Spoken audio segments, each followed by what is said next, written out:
ನಾನು ಇತ್ತೀಚೆಗೆ ಮೈಕಿಂದ ಬಹಳ ದೂರ ಇರ್ತಾ ಇದ್ದೆ. ಅನೇಕ ಕಾರಣಗಳಿದೆ. ವೇಣುವರು ನನಗೆ ಹೇಳಿದ್ರು, ನಾನು ಇವತ್ತು ನಿವೃತ್ತಿ ಆಗ್ತಾ ಇದ್ದೀನಿ ಸ್ಮಿರಪ್ಪ ಅಂತ ಹೇಳಿದೆ. ಬೆಳಗ್ಗೆ ನನ್ನ ಊರಿಂದ ಬೆಂಗಳೂರಿಗೆ ಹೋಗಿ ಅಲ್ಲೇನೋ ಸ್ವಲ್ಪ ಕೆಲಸ ನೋಡ್ಕೊಂಡು ಬರೋದು ಸ್ವಲ್ಪ ತಡ ಆಯಿತು, ಕ್ಷಮಿಸ್ಬೇಕು. ನಿವೃತ್ತಿ ಅಂತ ಮನುಷ್ಯನಿಗೆ ಇರೋದೇ. ನಮ್ಮ ನಿವೃತ್ತಿ ದೇವರು ಘೋಷಿಸಿ, ವೃತ್ತಿಯಿಂದ ನಿವೃತ್ತಿ. ಬದುಕಬೇಕಾಗಿಲ್ಲ, ಮನುಷ್ಯನಿಗೊಂದು ವೃತ್ತಿ ಬೇಕಲ್ಲ. ಸೊ ಹಾಗಾಗಿ ಅವರ ಶಿಕ್ಷಣ, ಅವರ ಅನುಭವಕ್ಕೆ ಅನುಗುಣವಾಗಿ ಈ ಇಲಾಖೆಯಲ್ಲಿ ಇವತ್ತಿನವರೆಗೂ ಅಧಿಕೃತವಾಗಿ ಸರ್ಕಾರದ ನಿಯಮಗಳು ಯಾವುದಕ್ಕೆ ಅನುಮತಿ ಕೊಡುತ್ತೆ ಅಲ್ಲಿವರೆಗೆ ಕೆಲಸ ಮಾಡಿ, ಇದರಿಂದ ನಿವೃತ್ತಿ. ಉಳಿದದ್ದೆಲ್ಲ ಮುಂದುವರಿಯುತ್ತೆ. ಸರ್ಕಾರಿ ಸೇವಾ ಅವಧಿಯಲ್ಲಿರುವಾಗ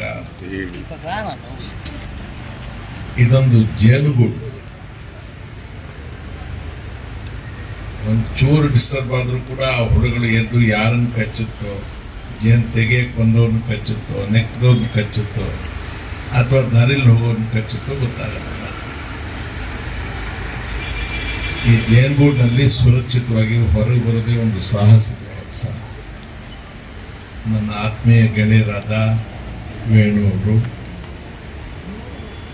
ಇಷ್ಟು ದೀರ್ಘಕಾಲ ಸರ್ಕಾರಿ ಸೇವೆಯಲ್ಲಿ ಗೌರವದಿಂದ ನಡ್ಕೊಂಡು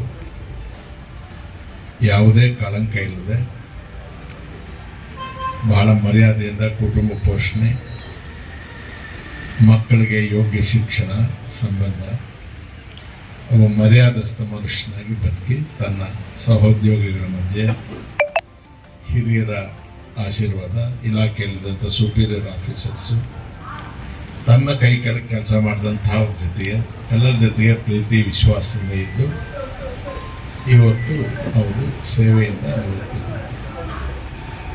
ನಾವಿಲ್ಲಿರೋರು ಎಲ್ಲರದು ಒಂದೇ ಕೆಲಸ, ಶುದ್ಧ ಅಂತಃಕರಣದಿಂದ ಅವರ ಖಾಸಗಿ ಜೀವನದಲ್ಲಿ, ನಿವೃತ್ತಿ ಜೀವನದಲ್ಲಿ ಭಗವಂತ ಆಯುಷ್ ಕೊಟ್ಟರಷ್ಟು ದಿವಸ ನೆಮ್ಮದಿಯಿಂದ ಗೌರವವಾಗಿ ಬದುಕೋದಕ್ಕೆ ಆಶೀರ್ವಾದ ಕೊಡಪ್ಪ.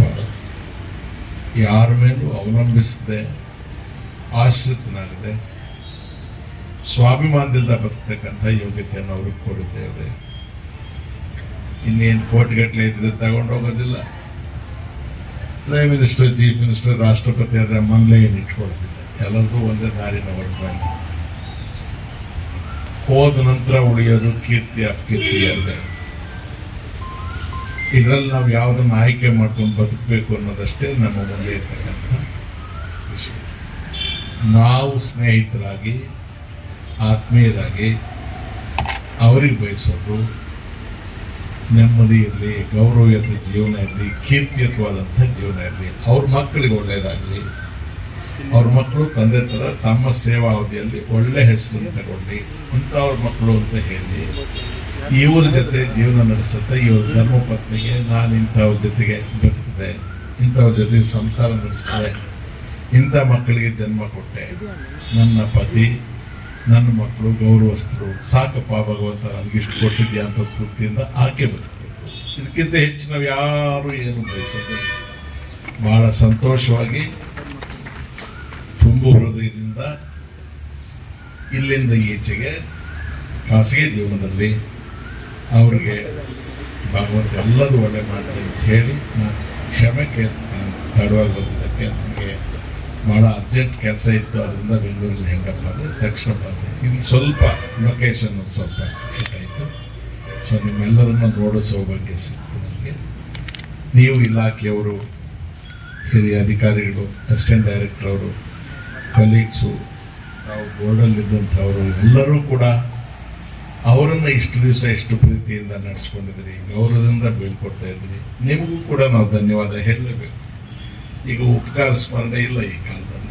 ಅಟ್ಲೀಸ್ಟ್ ನೀವು ಅದನ್ನೆಲ್ಲ ಇಷ್ಟೊಂದು ಗೌರವವಾಗಿ ನಡೆಸ್ತಾ ಇದ್ರಿ. ಆದ್ದರಿಂದ ನಿಮಗೂ ಕೂಡ ನಾವು ಧನ್ಯವಾದ ಹೇಳಬೇಕು.